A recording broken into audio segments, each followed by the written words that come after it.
Sure, appreciate it again. Thanks everybody for coming out, for your time. Uh, as we keep working through the pandemic, so we appreciate you guys working with us, doing it this way. You know, we're 10 days out from our first opportunity. We've moved along as planned in terms of no major issues, no major injuries. I'm feeling good about where we are, even though there's such a uniqueness about the season and all that it's taken to get to this point. Our practice and scrimmages have been really competitive. I really like the way we progressed from scrimmage 1 to scrimmage 2. You know, I thought in scrimmage 1, as to be expected, the defense was a little ahead of the offense. I like the way scrimmage 2 went in terms of the ebb and flow of it. I saw the offense make strides and make plays in the run game and the pass game, quarterback decision-making. All those things were much improved from week 1 to week 2. Got a lot of work with our special teams, and it continues to be a work in progress as always. But I feel really good that, you know, with the influx of new players we have and the skill sets that we've, again, increased the athleticism that we'll need and that it takes to play really good on special teams, covering kicks and returning kicks and those things. So, you know, we'll have our final scrimmage this Saturday. Still be some limited situational stuff, again, in an effort to try to keep us healthy, but also still get the needed work to develop, you know, what we call the calluses needed to get through a tough, rigorous Big Ten season. You know, our players will have off Sunday. You know, and the way our organizational structure is, we start Northwestern preparation today.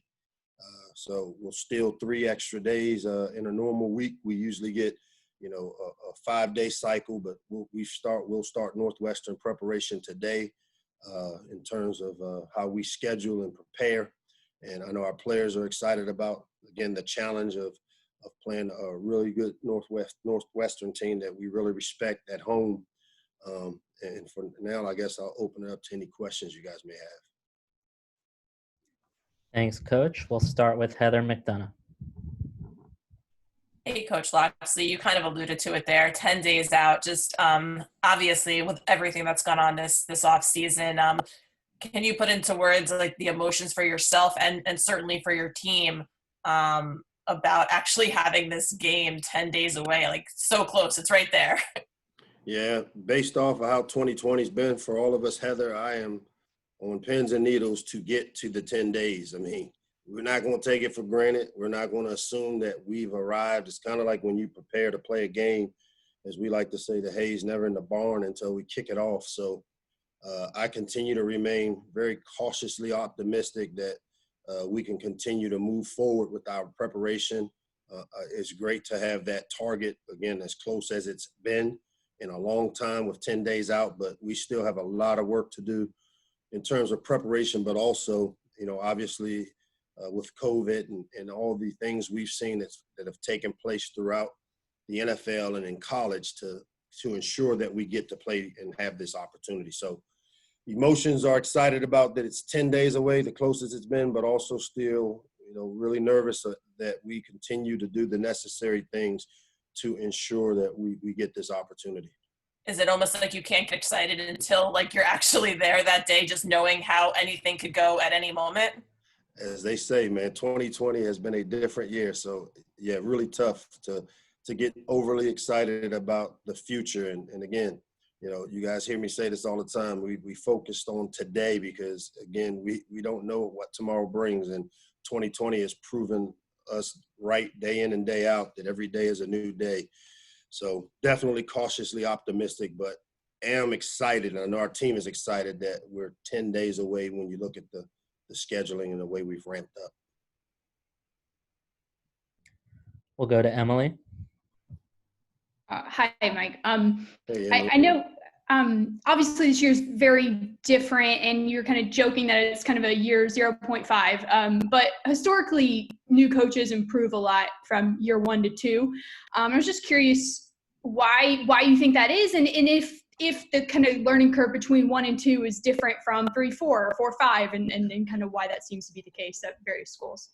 Yeah, I think, again, it starts with when you come in, it's a whole new regime, a whole new culture, a whole new standard for how you want to operate and run your program. And it's typically, the first year, it's just implementing it. And then typically what you see is year two, uh, everybody acclimatizes to it, and it's less implementation and more explaining why it's being done that way. And so it's the growth and maturation of the standard that's been set. And so usually you see the biggest jump from 1 to 2 because of that. And then I think as you continue to stay here and your culture grows from inside out, it becomes the standard and a way of life, and it takes it's less resistance because, again, you're bringing in people that fit the standard that you're set, that you look for, the people that have been in the program when you arrived.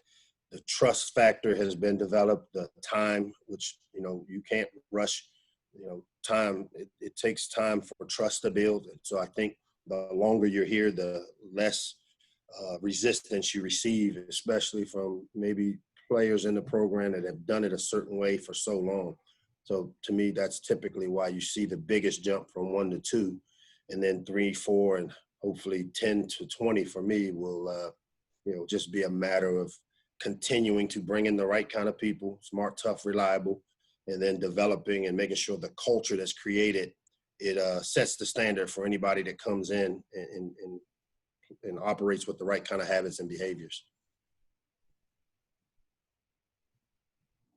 Lila, please unmute. Hey, Lux. Hey, Lila. So I know last week you mentioned that you felt the defense was a bit more ahead of offense. Just from the scrimmage this weekend, what were the biggest improvements you saw all around, and what stuck out to you just from the team's performance overall? Yeah, typically defense starts a little faster because a lot of their stuff they do is based off reaction, and offense is a little more execution and timing oriented. So it takes a little more time, and I thought offensively I saw the biggest jump. Not that the defense didn't play well, because I thought the ebb and flow of Saturday's scrimmage, there were good things in all three phases, and the defense made some plays, created some turnovers. The offense made some plays, scored some touchdowns, hit some explosive plays. And that, to me, as a head coach, is how you want your scrimmages and your practices to be. You want to have that perfect complement of good and bad plays in all three phases, and hopefully more good than bad. So, I thought offensively what really jumped out to me was just our overall execution. We had some long, sustained drives. I think we had a couple drives over 10 yards, 12 yards, which to me are consistent things where you're operating the mechanics of our system. And I thought the quarterbacks and the receivers and the O-line and the timing was a lot better from week 1 to week 2. Defensively, I continue to see, again, like I said, the increase in athleticism across the board, the massive size inside with our interior run stoppers, bringing in those JUCO guys that have really added depth as well as size, and the physicality has really helped us. And I like the way they're playing the run. So, those are the two things that really jumped out from the scrimmage. But the thing I liked most was the ebb and flow of, on offense and defense, both sides really doing some good things, and it wasn't as one-sided as maybe the first scrimmage ended up being. And just as a follow-up, I know something that you've really emphasized over the past year or so has been the team's decision-making, especially on offense. What have you seen from that in scrimmages and practice so far? Yeah, I've been really happy from the quarterback standpoint. I mean, they're all still a work in progress in terms of decision making, but you see less and less of the atrocious, what we call abandoning their training, where they just throw the ball late over the middle, make a premeditated decision or predetermined decision. Those are the ones that, for me, from a quarterback standpoint, jump out. But even up front on the offensive line, I just really feel like the football intelligence that we've created since March has really helped us in that the student of the game part, your players on the offensive side of the ball and defense are now able to kind of understand or kind of expect what to see based on some of the things we've done to kind of increase our FBI. Adam Rittenberg, please unmute. Hey, Mike, how are you? Hey, Adam, what's up, man? Hey, doing well. Just as far as the league goes, what do you expect out of the Big Ten this year, especially not having seen anybody in non-league play and obviously diving right in to a league game right away? Yeah, I mean, tough sledding. I mean, for everybody. I mean, as we've seen with the Big Ten, there's been so much parity in the league. Obviously, we have some teams that have consistently been really good at the top of the league from year to year. But as you can tell, and by the way last year finished, there were some teams that typically were middle of the road, and even a couple that have come from the bottom that have really made huge strides in their programs in terms of the development of it. Having been in communication with each of the head coaches over the course of the pandemic, there's no doubt in my mind we've got one of the best leagues, if not the best league, in terms of head coaches and their gamesmanship and the way they prepare their teams. And this is a tough league, and there's a lot of good defense being played in this league.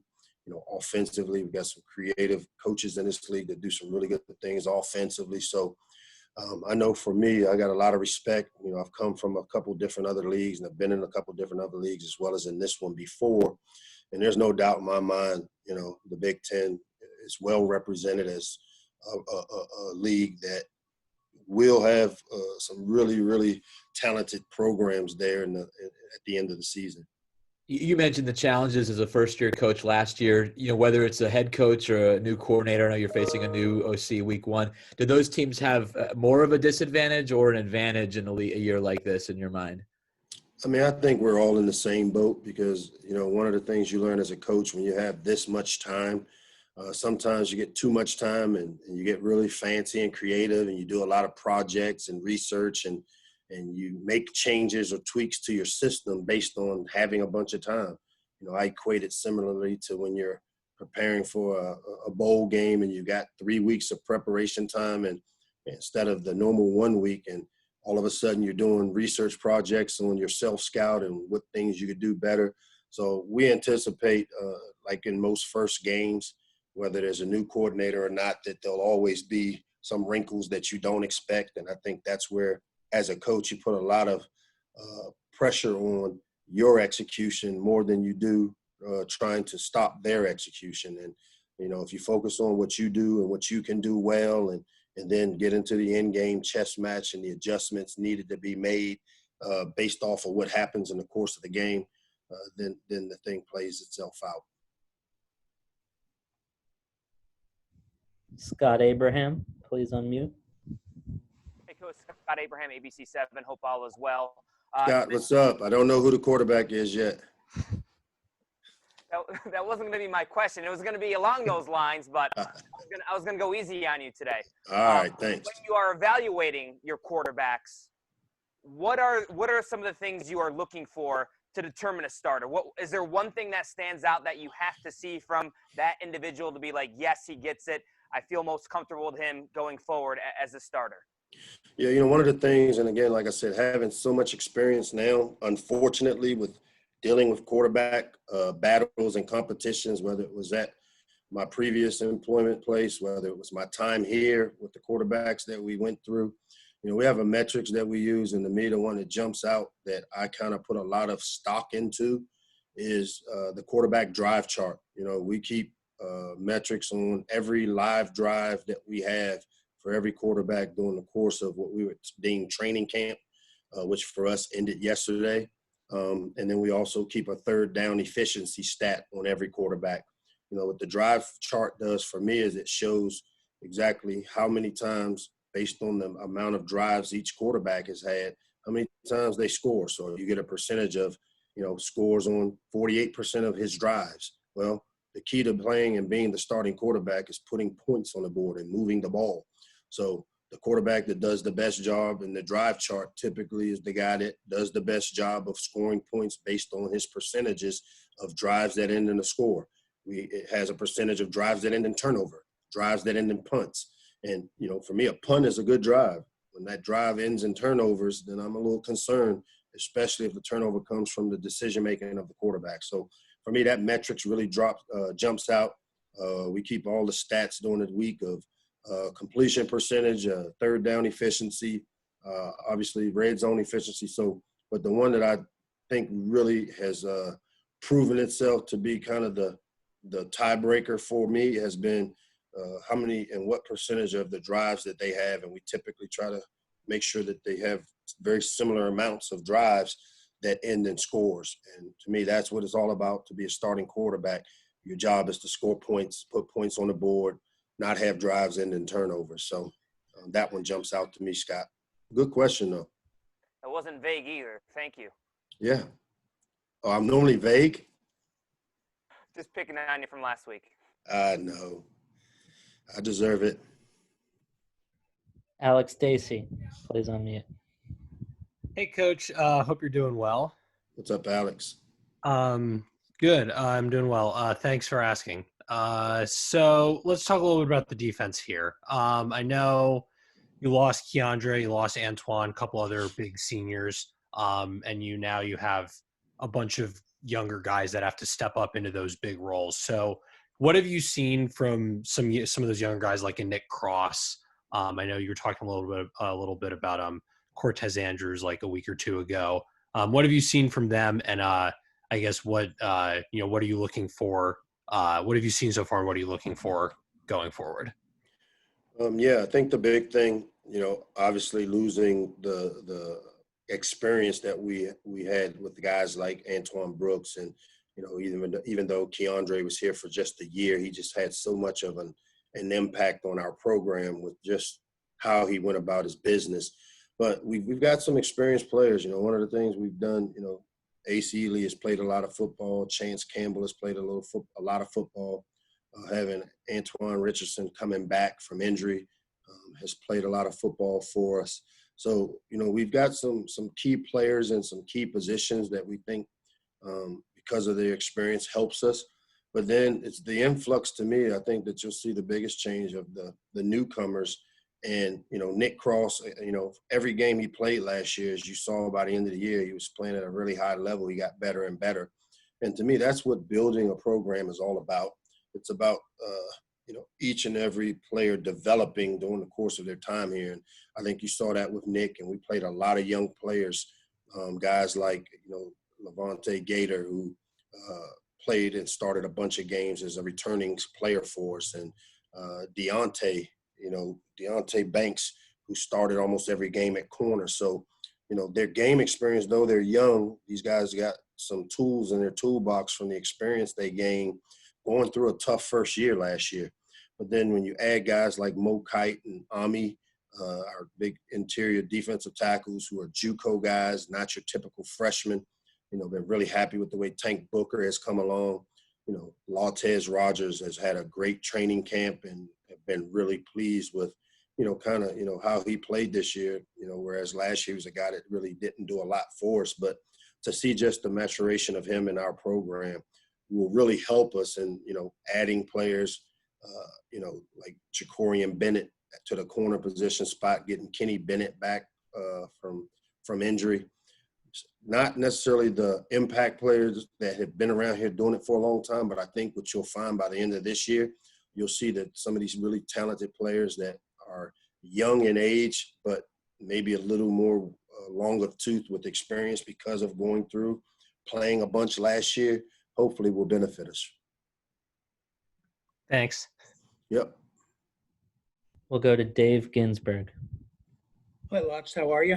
Dave, what's happening, man? I'm very good. I won't ask who the starter is, since you already have mentioned that you're not going to tell us. But do you have cause for concern that between those two guys, they have 15 passes in college games? Obviously, you're going to be dealing with a lot of inexperience.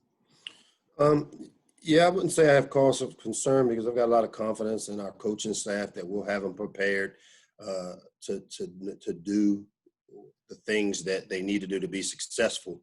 Now, as we all know that have raised kids, sometimes you don't know what you're going to get from your 18-year-old when they go out on a Friday night and make decisions. So that part of it, we still haven't mastered the ability to control that piece.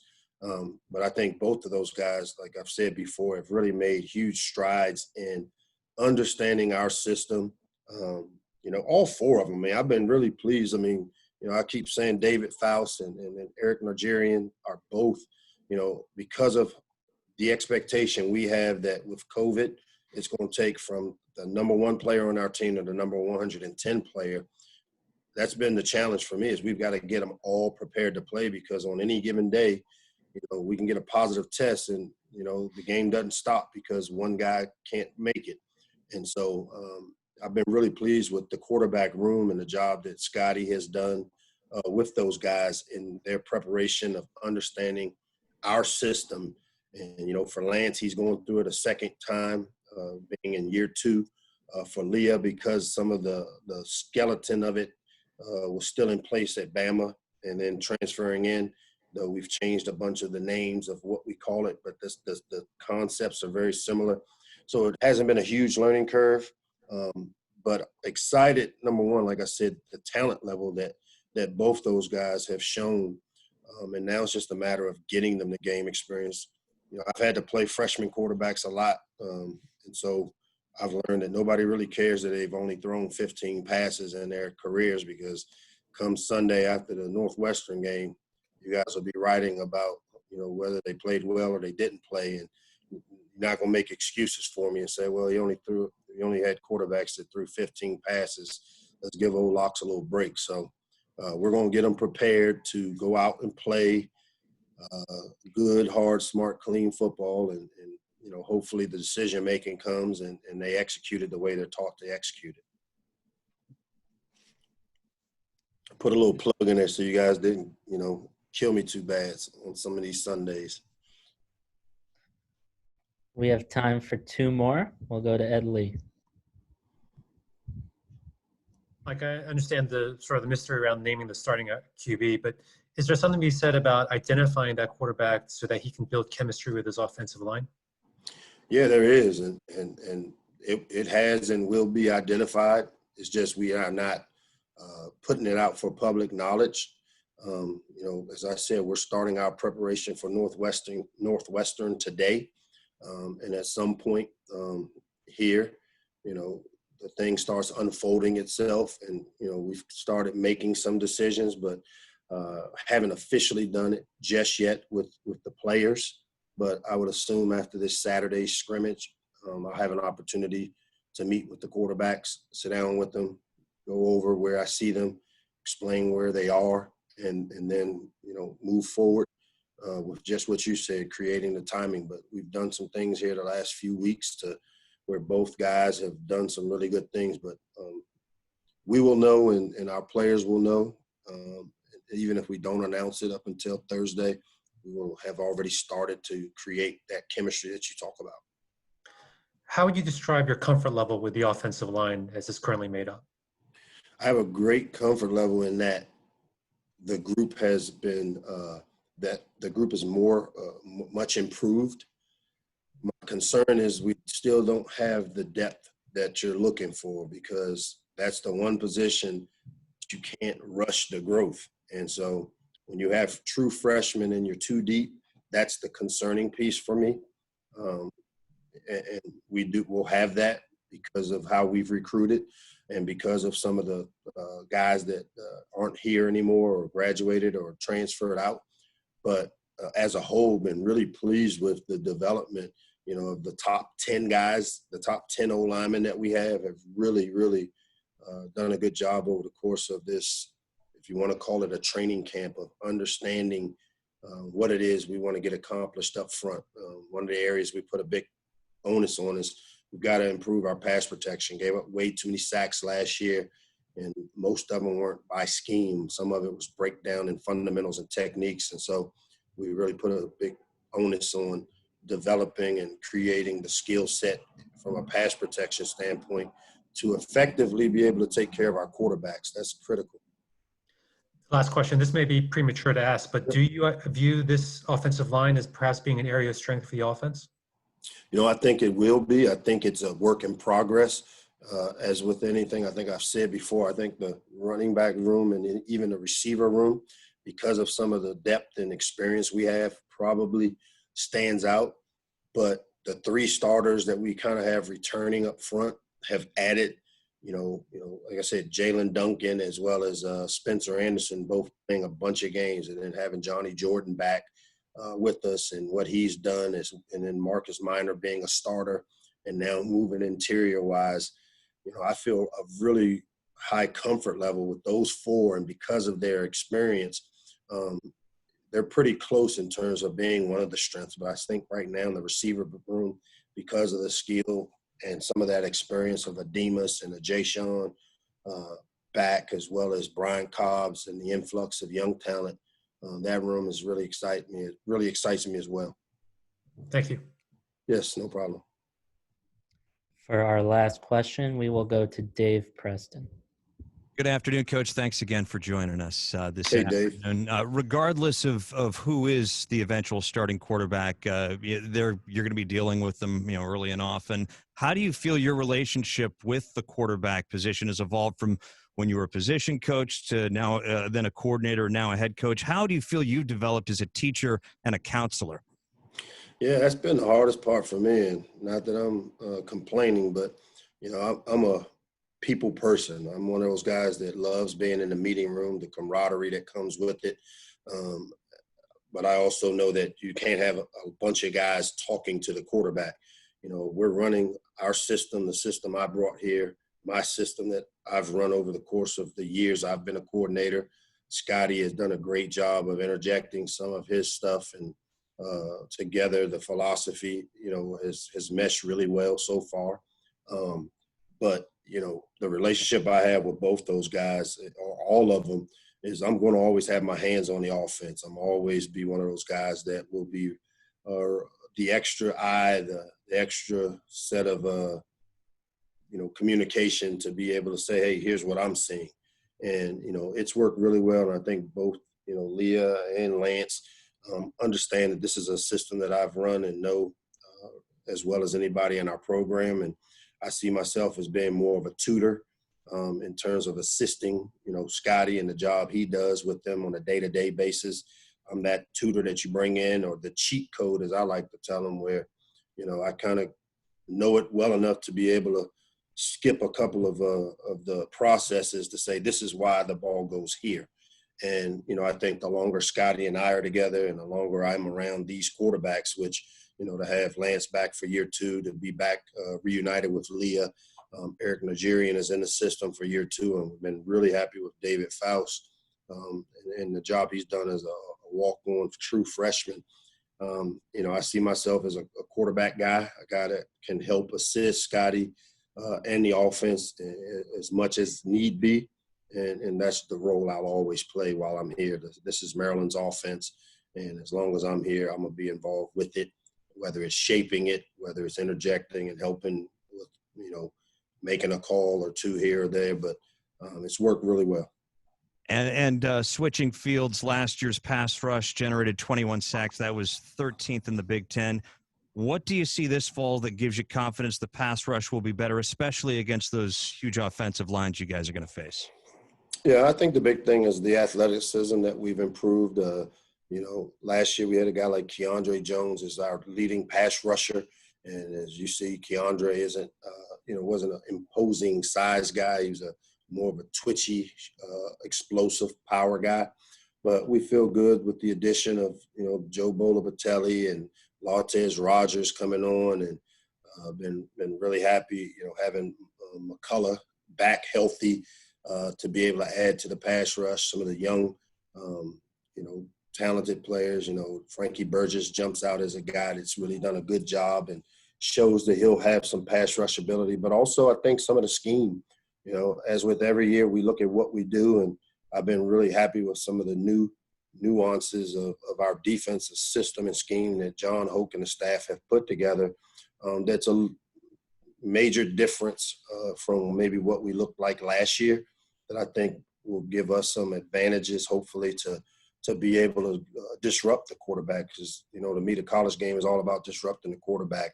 And when you look at, some of the new things and, the new system that he's put in, I think it'll create some problems for people, hopefully, that comes with the territory of running that style of defense. Thanks again, Coach. Looking forward to game week. I'm looking forward to it myself. Thank you all. Appreciate your time.